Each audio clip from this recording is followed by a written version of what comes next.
안녕하세요. 오늘 여러분과 함께 AI 보안에서 요즘 정말 중요한 문제죠. 모델 복제 공격에 대해 좀 깊게 이야기 나눠보려고 합니다. 저희가 받은 자료들을 보면서 이게 정확히 뭔지, 왜 이게 중요한지 한번 파헤쳐 보겠습니다. 특히 클라우드 기반 서비스형 모델, 그러니까 MLAS 환경에서요. 네, 반갑습니다.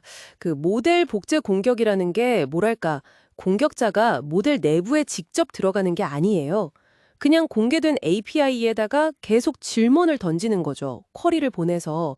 그렇게 얻은 답변만 가지고도 원래 모델이랑 거의 똑같은 성능을 내는 그런 복제 모델을 만드는 기법입니다. 아, 그러니까 내부 구조는 몰라도 결과만 보고 따라한다는 거네요? 맞습니다. 이게 기업 입장에서는 정말 핵심 기술, AI 모델이잖아요. 그 지적 재산권을 침해하는 거고, 심각하면 진짜 큰 경제적 손실로 이어질 수 있는 문제입니다. 자, 그럼 이걸 좀 더 자세히 들여다볼까요? 공격은 어떻게 이루어지나요? 네, 기본적으로는 공격자가 목표 모델에다가 여러 가지 다른 입력값을 막 보내봐요. 그리고 그 결과, 뭐 예측값이라든지 아니면 이게 얼마나 확실한 예측인지 보여주는 신뢰도 점수 같은 걸 수집하는 거죠. 아, 데이터를 모으는 거군요. 그렇죠. 이 데이터를 가지고 원본 모델이랑 비슷하게 작동하는 대리 모델, 이걸 학습시키는 겁니다. 그럼 목표에 따라서 공격 유형도 좀 달라지나요? 네, 그렇습니다. 크게 보면 두 가지인데요. 정확도 기반 공격은 말 그대로 원본 모델하고 테스트 정확도, 시험 점수 같은 걸 비슷하게 맞추려는 거예요.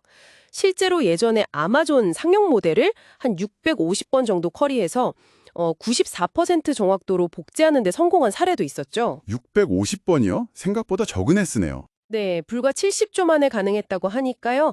다른 하나는 이제 충실도 기반 공격인데요. 이건 뭐 생성적 적대신경망 갠 같은 걸 쓰기도 하는데 목표가 좀 다릅니다. 원본 모델이랑 아예 똑같은 출력 패턴을 만들려고 하는 거죠.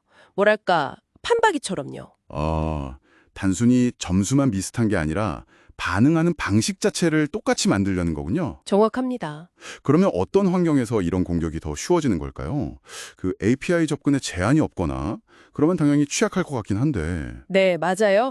API 접근 제한이 없거나 아주 느슨하면 당연히 공격 시도가 많아지겠죠. 근데 또 하나는 모델이 너무 친절하게 많은 정보를 주는 경우예요. 예를 들어서 신뢰도 점수를 너무 자세하게 뭐 소수점 몇 자리까지 다 알려주면요. 아, 그 정보가 단서가 되는 거군요. 그렇죠. 공격자 입장에서는 그게 아주 유용한 정보가 되거든요. 모델을 복제하는 데 도움이 됩니다. 그리고 또 모델이 훈련 데이터에 너무 과하게 맞춰진 상태, 그러니까 과적합이라고 하죠. 이 과적합된 모델도 특정 입력에 대해서는 좀 예측 가능한 패턴을 보이기 때문에 복제가 더 쉬워질 수 있습니다. 모델을 개발하거나 활용하는 입장에서는 이런 부분들이 다 약점이 될 수 있다는 걸 인지해야겠네요. 네, 반드시요. 잠재적인 위험 요소들입니다. 그 위험성이 생각보다 훨씬 심각한 것 같은데요. 아까 아마존 사례 말씀하셨는데 그렇게 순식간에 경쟁사가 기술을 복제해 갈 수 있다면 특히 유료로 API 서비스하는 회사들은 정말 큰일이겠어요. 사업 모델 자체가 흔들릴 수도 있겠는데요. 맞습니다. 그 직접적인 지적재산권 침해 문제도 크고 당연히 경제적 손실도 문제지만 더 큰 문제는 이게 여기서 끝나지 않는다는 거예요. 이렇게 복제된 모델이 또 다른 공격의 어떤 발판이 될 수 있다는 거죠. 다른 공격이요. 예를 들면 어떤 게 있을까요? 네, 예를 들어서 복제된 모델을 막 분석해요. 그래서 원본 모델을 속이는 거죠. 예측을 틀리게 만드는 적대적 공격 같은 걸 개발할 수도 있고요. 아니면 원본 모델 성능을 떨어뜨리는 데이터를 일부러 주입하는 중독 공격에 악용될 수도 있습니다. 아, 그러니까 하나가 뚫리면 연쇄적으로 다른 보안 문제까지 일으킬 수 있다 이 말씀이시군요. 네, 그렇습니다. 보안 연쇄 반응의 시작점이 될 수도 있는 거죠. 정말 심각하네요. 그럼 방어는 어떻게 해야 할까요? 기술적인 방법들이 좀 있을 것 같은데요? 네, 몇 가지 접근법이 연구되고 있습니다. 일단 모델을 주는 정보를 좀 줄이는 거죠. 출력값을 일부러 약간 부정확하게 만드는 출력 난독화 같은 거요. 예를 들면 신뢰도 점수를 반올림해서 준다거나 아니면 차등 프라이버시라는 기술을 적용해서 결과에 약간의 노이즈를 섞는 방법도 있습니다. 노이즈를 섞으면 정확도가 좀 떨어지지 않나요? 네, 그럴 수 있습니다. 한 연구에서는 이 방법으로 복제 정확도를 최대 30%까지 떨어뜨렸다고 하는데 대신 원본 모델 성능도 약간 희생해야 할 수 있죠. 트레이드 오프가 있는 겁니다. 또 다른 방법으로는 비정상적인 쿼리 패턴을 탐지하는 거예요. 특정 IP에서 갑자기 너무 많은 쿼리가 들어온다거나 하면 차단하는 거죠. 쿼리 모니터링이라고 부릅니다. 뭐 예를 들어 IP당 시간당 50회 이런 식으로 제한을 두는 거죠. 아, 사용 패턴을 보고 막는 거군요. 네. 그리고 모델 자체나 출력값에 눈에 안 보이는 표식, 디지털 워터마크 같은 걸 심어서 나중에 복제가 되더라도 이게 어디서 나온 건지 추적하는 방법도 연구 중입니다. 기술적인 대응만으로는 좀 부족할 것 같은 느낌도 드는데요. 뭐 운영적인 측면이나 법적인 조치 같은 것도 필요하지 않을까요? 물론입니다. 기술적 방어만으로는 한계가 있죠. 운영적으로는 API 접근 통제를 더 강화해야 합니다. 예를 들어서 뭐 2단계 인증을 요구한다거나 API 키를 주기적으로 바꾸는 거죠.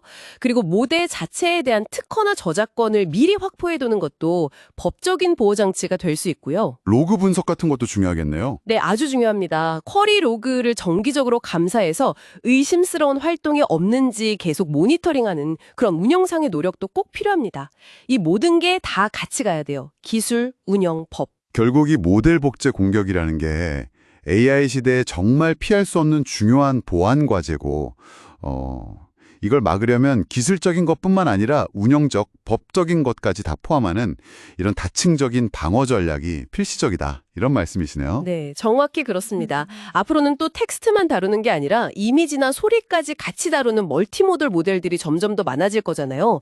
그러면 공격 기법도 더 교묘해지고 복잡해질 가능성이 높습니다. 아, 더 어려워지겠네요. 네, 동시에 이제 방어 기술도 발전하겠죠. 실시간으로 쿼리 패턴을 분석하는 AI 기반의 탐지 시스템 같은 것들도 더 활발하게 도입될 거고요. 또 뭐 EU AI법 같은 것처럼 모델 보호를 위한 어떤 법적인 규제 논의도 계속 강화될 것으로 보입니다. 네, 오늘 모델 복제 공격에 대해서 정말 자세히 알아봤습니다. 마지막으로 여러분께 이런 질문을 한번 던져보고 싶네요. AI 기술이 점점 더 발전하고 우리 삶이랑 더 가까워질 텐데요. 이런 미래에 기술 혁신이나 모델의 어떤 개방성 이런 걸 장려하면서도 또 핵심적인 지적 자산과 보안은 어떻게 균형 있게 지켜나가야 할까요? 여러분 각자의 상황에서 그 최적의 균형점은 어디일지 한 번쯤 생각해 보시는 것도 좋을 것 같습니다.